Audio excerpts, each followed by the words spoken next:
Good morning all of you. आज हम लोग समझेंगे कि गीता में योग क्या है। तो जब हम गीता में योग की बात करते हैं तो जैसा कि हम लोग जानते हैं कि योग शब्द जो है युज धातु से बना है और जिसका अर्थ होता है मिलना। आत्मा से परमात्मा के मिलन को हम लोग योग कहते हैं। अगर हम पतंजलि के योग को देखते हैं तो इसका मतलब होता है चित्तवृत्ति निरोधा। लेकिन जब गीता की योग की बात करते हैं तो यहाँ पर हम कह सकते हैं कि यहाँ पे जो है आत्मा से परमात्मा के मिलन को योग कहा गया है। या दूसरे रूपों में हम देखें तो यहाँ पर योगा कर्मशु कौशलम यानी कर्म की कुशलता ही योग है। योग जो है वो हमारे शरीर और मन को शुद्ध करता ही है, साथ ही साथ हमारा ईश्वर से तादात्म्य कराता है, ज्ञान की प्राप्ति कराता है और मोक्ष का मार्ग भी दिखाता है। ऐसे तो गीता में कई योगों की चर्चा की गई है, लेकिन मुख्य रूप से ज्ञान योग, कर्म योग, भक्ति योग। अगर आज मैं बात करूं कि ज्ञान योग क्या है, तो ज्ञान योग से तात्पर्य यह होता है, वह योग होता है जिसमें हम लोग जो हमारी आत्मा जो होती है वो बंधनग्रस्त अवस्था में रहती है। आत्मा जब शरीर से जुड़ती है तो शरीर के सत्य को ही अपना समझती है और शरीर के सुख को अपना और शरीर के दुख को अपना दुख समझने लगती है। आत्मा अपने वास्तविक स्वरूप को भूल जाती है।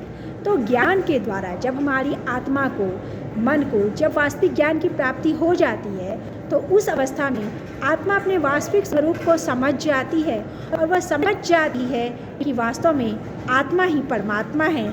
उसको वास्तविक परमात्मा का खुद ज्ञान हो जाता है। तो इस तरह से यहाँ पर देखेंगे कि ज्ञान योग में ज्ञान की महत्ता को बताया गया है और यहाँ दो प्रकार के ज्ञान, तार्किक ज्ञान और आध्यात्मिक ज्ञान की बात की गई है। तार्किक ज्ञान वस्तुओं के बाह्य रूप को देखकर उनके स्वरूप की चर्चा बुद्धि के द्वारा करता है, जबकि आध्यात्मिक ज्ञान जो है वस्तुओं के आभास में जो सत्यता छुपी रहती है उसको स्पष्ट करता है। बौद्धिक अथवा तार्किक ज्ञान को विज्ञान कहा जाता है, जबकि आध्यात्मिक ज्ञान को हम लोग ज्ञान कहते हैं। तार्किक ज्ञान में ज्ञाता और ज्ञेय का द्वैत विद्यमान रहता है, परंतु आध्यात्मिक ज्ञान में ज्ञाता और ज्ञेय एकात्म हो जाते हैं, तादात्म्य को प्राप्त कर लेते हैं।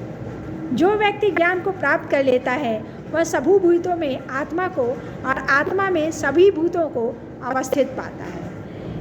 यानी कह सकते हैं कि उसे ईश्वर सब में दिखता है और सब में वह ईश्वर को देखने लगता है। इसलिए गीता में ज्ञान को महत्व दिया गया है ताकि ज्ञान के द्वारा ही हम अपने वास्तविक सत्य तक पहुंच सकते हैं और मोक्ष को प्राप्त कर सकते हैं। जैसे एक दो पॉइंट में मैंने इसको समझाने की कोशिश की है कि जैसा जो व्यक्ति ज्ञान चाहता है उसे शरीर, मन और इंद्रियों को शुद्ध रखना चाहिए। जब तक हमारा शरीर, मन और इंद्रियां शुद्ध नहीं होंगी तब तक हम वास्तविक ज्ञान को प्राप्त नहीं कर सकते हैं। दूसरा, मन और इंद्रियों को उनके विषयों से हटाकर ईश्वर पर केंद्रीभूत करना चाहिए। क्या करना चाहिए? जो हमारी मन है, जो हमारी इंद्रियां हैं, बाह्य विषयों की ओर दौड़ने लगती हैं, भटकने लगती है, तो अपने मन को स्थिर करना, किसी चीज़ मन को स्थिर करना, अंतर्मुखी बनाना और अपने ध्यान को केंद्रित करना अत्यंत ही आवश्यक है। जब साधक को ज्ञान हो जाता है तब ईश्वर और आत्मा में तादात्म्य हो जाता है और उसी समय उसे वास्तविक ज्ञान की प्राप्ति हो जाती है और वह ईश्वर के अनुशीलन में व्यस्त हो जाता है।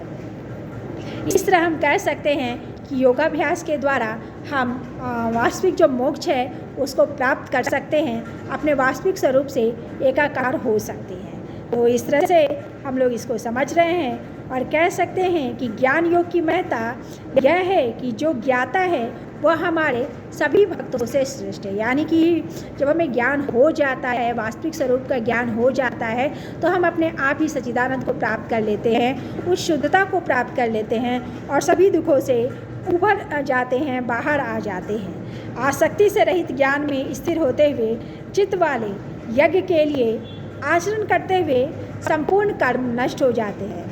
यहाँ पे कहा गया है कि जब हमें ज्ञान की प्राप्ति हो जाती है तो यहाँ पे जब ज्ञान की प्राप्ति हो जाती है तो निस्वार्थ भाव से कर्म की महत्ता पर जोर दिया गया है। जैसे कर्मण्ये वाधिकारस्ते मा फलेषु कदाचना माँ कर्मफल हेतु भूर्मा ते संग्रस्त कर्मणि। कर्म में ही तेरा अधिकार है, फल में नहीं। फल के तुम हेतु भी ना रहो और ना ही तुम्हारी कर्म त्याग में आसक्ति हो। न्यासम संन्यासम कवयो विदु, यानी हमें कर्म करना है, लेकिन संन्यास की जो प्रवृत्ति है वो हमारे अंदर नहीं होनी चाहिए। अर्थात जब हम निस्वार्थ भाव से बिना किसी फल की कामना के ड्यूटी फॉर द ड्यूटी से ये कर्तव्य हमारा है और इसलिए हमें करना चाहिए, इन भावनाओं से ओतप्रोत होकर हम जब कार्य करते हैं तभी वास्तविक ज्ञान को प्राप्त हैं, मुक्ति को पाते हैं और ईश्वर के से हम तादात्म्य कर पाते हैं और इस तरह से हमें सभी दुखों से छुटकारा और मोक्ष की प्राप्ति होती है। Thank you.